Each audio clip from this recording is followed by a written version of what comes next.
House Ways and Means Committee now has access to 6 years of President Trump's tax returns after the Supreme Court cleared the way for the release of these very sensitive records. After 2 failed impeachments, Democrats have just over a month to try and weaponize this, which you know they're working on, before Republicans take control of the House.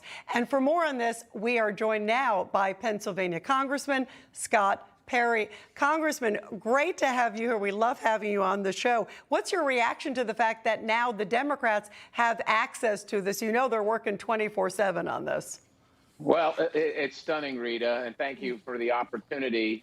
Look, what other American citizen has their tax records sent to Congress to be poured over and scrutinized and weaponized and used against individual citizens? Let's face it. I mean, absolutely. He was the president. But what is the precedent for this? Where is the legislative nexus? Are we going to say that President Trump has to pay different taxes than someone else? I mean, what law are we going to make based on what we see out of this? Understand that oversight by Congress is meant to have a legislative purpose. I would just encourage anyone to ask whether you like President Trump or not, whether you agree with him or not.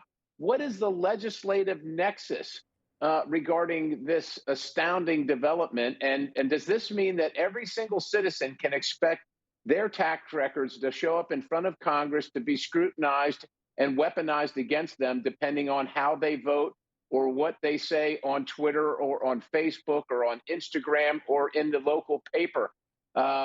Look, the Democrats have just a month, you're right, but let's face it, once they have the records, they will retain the records, they will keep them, make copies of them, distribute them, what have you. And it is an unprecedented breach of individual liberty and individual privacy. It's very, very concerning. I think it should be for every single American, regardless if you're left, right, center, or where you are politically. Yeah, and remember, I think it was the New York Times that leaked some details about his taxes. Remember, years ago, they've said, oh, they're not going to be leaking. I'm talking about the Democrats, but you know that is going to happen. I want to talk with you about sort of witch hunts, which we're talking about here. The Democrats' January 6th partisan committee also has just under a month, because you know when Kevin McCarthy, if he does become the House Speaker, and they basically said, okay, well, that committee is no longer going to exist. I know that you were subpoenaed by them back in the spring. What do you think is going to happen? Do you think we're going to see any criminal referrals against the former president? Where do you see this going?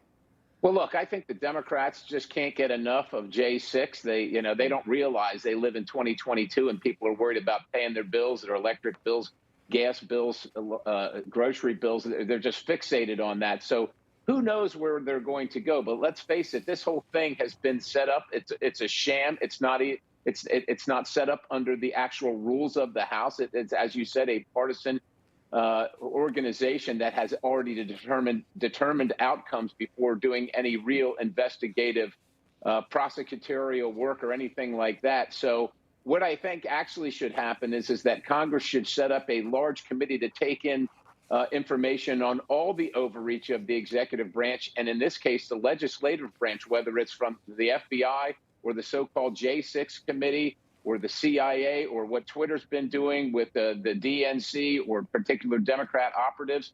We've only got a couple years in this majority. We've got to get some answers, and there's got to be an accountability. And obviously, the breadth and width of government interference, so the weaponizing of government at every single level is just it's huge. It's just obviously huge, and so it's going to take more than just 5 minutes at a time by this committee or that committee to get to the bottom of who's doing it, who's ordering it, and how it's being justified. It sure seems like laws are being broken here, but we need some accountability. And the only way we're going to get to it is really unpack this thing in a very methodical way, and it's going to take some time. And by the way, the American public, I think, is yearning so much for answers to so many of those questions. You just touched on, of course, about Twitter. And I want to get your reaction to that, Congressman. What we just saw with some of these emails that came out via Elon Musk through the reporter Matt Taibbi, basically showing a concerted effort by Twitter to suppress the Hunter Biden story.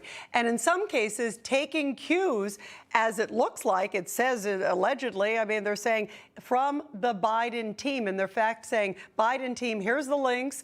And at the bottom, you see Twitter folks saying handled. It sure seems like a lot of coordination there. Where do you see this going? Well, Rita, not just a concerted effort by Twitter, but as you said, a concerted effort by the Democrat National Committee, certain Democrat representatives.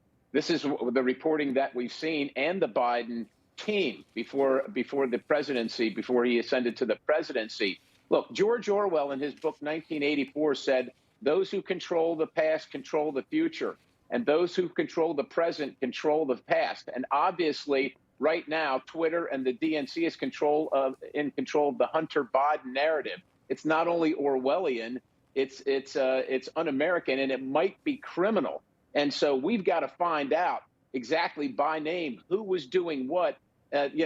Restrictions of free speech and the freedom of speech. And how do you think it could be criminal, Congressman? How do you see it going there? Well, here again, restrictions of freedom of speech and of free speech by the government is a restriction of your civil rights. And the government can no more well do it than it can outsource someone else to do it. And that's essentially what's happened here.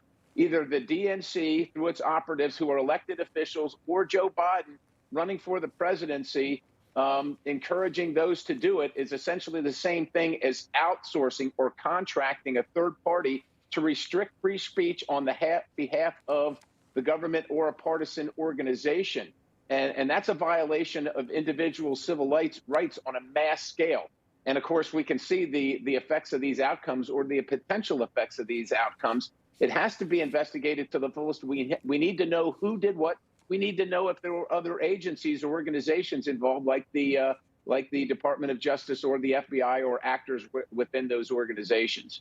Yeah, and by the way, Elon Musk also says he's going to have some more information possibly later on today. So this could be just the tip of the iceberg. Pennsylvania Congressman Scott Perry, really great to have you here, sir. Thank you. No crooked establishment. None of that twisting the truth. No talking down to me. Don't tell me how to think. Don't tell me how to think. Don't tell me how to think. I trust Newsmax. Newsmax. They don't tell me how to think. They let me decide. Newsmax. real news For real people.